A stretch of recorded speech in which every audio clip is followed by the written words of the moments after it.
60 கோடி மோசடியில் ஈடுபட்ட தலைமறைவாக உள்ள தனியார் நிதி நிறுவனம் உரிமையாளரை கைது செய்ய கோரி மாவட்ட பொருளாதார குற்றப்பிரிவு போலீசாரிடம் பாதிக்கப்பட்ட பொதுமக்கள் புகார் மனு கொடுக்க திரண்டதால் பரபரப்பு ஏற்படுத்தியது.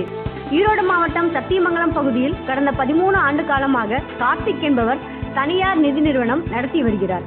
இவர் உள்ளூர் மட்டுமில்லாமல் வெளி மாவட்டங்களான திருப்பூர், கோயம்புத்தூர் மற்றும் கொள்ளேகால், மைசூர் போன்ற பகுதிகளிலும் சீட்டு கம்பெனி நடத்தி வைத்துள்ளார்.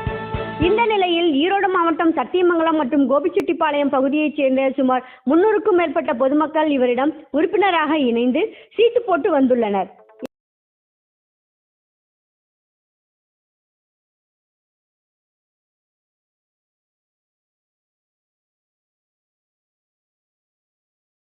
இதனைத் தொடர்ந்து இவரது நிதி நிறுவன உரிமையாளர் கார்த்திக் சீட்டு போட்ட பொதுமக்களிடமிருந்து சுமார் 60 கோடி ரூபாயை கையாடல் செய்து தலைமறைவாகியுள்ளார் என கூறப்பட்டுள்ள நிலையில் ஆத்திரமடைந்த பொதுமக்கள் சம்பந்தப்பட்ட காவல் நிலையம் மற்றும் மாவட்ட காவல் கண்காணிப்பாளர் அலுவலகத்தில் டிசம்பர் 31 மாலை 4 மணி அளவில் புகார் மனு அளித்தனர்.